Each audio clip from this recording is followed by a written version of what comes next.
Good afternoon বন্ধুরা, আশা করি সবাই তোমরা ভালো আছো। কুম্ভ মেলা নিয়ে কিছু গুরুত্বপূর্ণ টিপস দেওয়ার জন্য আজকে আমার এই ভিডিও। তো তোমরা যারা যারা কুম্ভ মেলা আসতে চাইছো এখনো সামনে শিবরাত্রিতে অমৃত স্নান রয়েছে, বা তার আগেও যদি তোমরা আসতে চাইছো যেখানে তোমরা সিট পাচ্ছ না, মানে ট্রেনে কোনো রিজার্ভেশন টিকিট পাচ্ছ না, এটা স্বাভাবিক। ট্রেনের রিজার্ভেশন টিকিট পাওয়াটা এখন অতটা ইজি নয়। অনেক দিন আগে থেকে যারা টিকিট কেটেছে তাদের টিকিটটা কনফার্ম হয়েছে। ম্যাক্সিমাম যারা ওয়েটিং লিস্টে ছিল ক্যান্সেল হয়ে যাচ্ছে জার্নির আগে, তারা SMS পেয়ে যাচ্ছে যে টিকিট ক্যান্সেল হয়ে যাচ্ছে, কারণ এতটা পরিমাণে রাশ সেই ট্রেনগুলোতে থাকছে এখন। সেটা তুমি শিয়ালদা থেকে হোক, বা কলকাতা স্টেশন থেকে হোক, বা হাওড়া থেকে হোক, সব ট্রেনেই একই অবস্থা। সব আমাদের দেখা হয়ে গেছে। তো আমরা যখন আসার সিদ্ধান্ত নিলাম, আমরা যেভাবে আসছি সেই অভিজ্ঞতাটা তোমাদের শেয়ার করবো ভাবলাম, যাতে তোমাদের একটু উপকার হয়। তো তোমরা একটা কাজ করতে পারো, তোমরা বাসে বা গাড়িতে পার্সোনালি যদি আসার চেষ্টা করো তাহলে কিন্তু তোমাদের বিপদে পড়তে হবে। কারণ তোমরা জানো যে প্রয়াগরাজ উত্তরপ্রদেশ বর্ডারে, বিহার উত্তরপ্রদেশ বর্ডারেই গাড়ি আটকে দিচ্ছে, অনেক জায়গায় নো এন্ট্রি করে দিচ্ছে। সেক্ষেত্রে মানুষজন 2 ঘন্টা 2 দিন 3 দিন মতো গাড়িতে আটকে থেকে যাচ্ছে, যেটা অনেকের ক্ষেত্রে হয়েছে। আমার চোখে দেখা আমার কিছু বন্ধু বান্ধবের ক্ষেত্রেও হয়েছে। তো তোমরা সেটা না করে একটা কাজ করতে পারো, তোমরা হাওড়া থেকে পাটনা বা বারাণসী বুকিং করে নিতে পারো।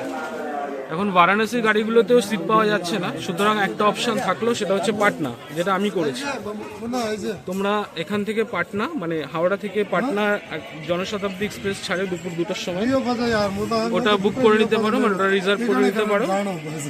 আর পাটনা থেকে আবার হাওড়া ভোর 5টার সময় গাড়ি ছাড়ে, 5:30টায়, ওটা রিজার্ভ করে নিতে পারো। তাহলে তোমাদের সুবিধা হবে। এই দুটো টিকিট তোমরা রিজার্ভ করে নিলে।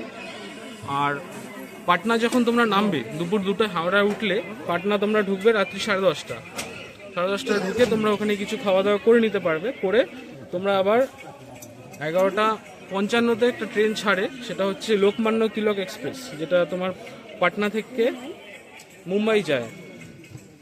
ওই ট্রেনটা তোমরা উঠতে পারো। ওটা উঠে তোমরা নামবে প্রয়াগরাজ চিউকি বলে একটা স্টেশন আছে, প্রয়াগরাজ চিউকি। ওই প্রয়াগরাজ চিউকি নেমে ওটা তোমরা নামবে সকাল 7:05-এ। ওখানে নেমে তোমরা যে কোনো টোটো বা অটো ধরে চলে যেতে পারো প্রয়াগরাজ সঙ্গম। ওখান থেকে টোটো অটো অ্যাভেলেবেল রয়েছে, ওখান থেকে যাওয়ার সুবিধাটা বেশি সব থেকে, যেটা দেখলাম। প্রয়াগরাজ সঙ্গমে গিয়ে তোমরা স্নান করে যে কোনো সেক্টরে তোমরা থাকলে, সেদিন আমাদের যেমন রুম ছিল 17 নম্বর সেক্টরে, আমাদের অনেকটা হাঁটতে হয়েছে। সত্যি কথা বলছি, আমাদের প্রচুর হাঁটতে হয়েছে, কারণ আমাদের রুম ছিল 17 নম্বর সেক্টরে, যেটা তোমার নদীর ওপারে। আর সব পিপাপুলগুলো অফ করে দিয়েছিল, একটা মাত্র পিপাপুল খোলা ছিল, যেহেতু গতকাল স্নান ছিল। তো আমরা 17 নম্বর সেক্টর থেকে সব থেকে কাছাকাছি স্টেশন হচ্ছে জুসি স্টেশন। যদি তোমরা ম্যাপ দেখো, অবশ্যই তোমরা ম্যাপ সঙ্গে রাখবে। তো জুসি স্টেশনে আমরা চলে আসলাম 17 নম্বর সেক্টর থেকে।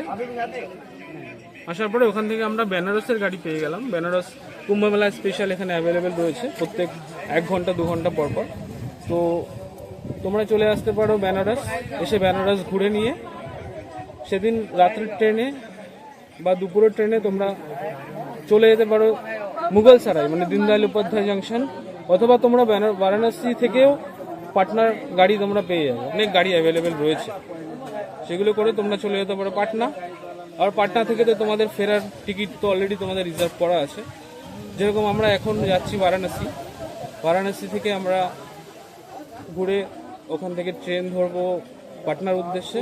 পাটনা থেকে কাল সকাল 5টায় আমাদের ফেরার ট্রেন রয়েছে। তো তোমরা এইভাবে কিন্তু জার্নিটা কমপ্লিট করতে পারো, তাহলে তোমাদের কোনো অসুবিধা পড়তে হবে না। আশা করি তোমাদের ভিডিওটা ভালো লাগবে। তো ভালো লাগলে অবশ্যই শেয়ার করে দিও আর লাইক করে দিও। দেখা হচ্ছে পরের ভিডিওতে। টাটা।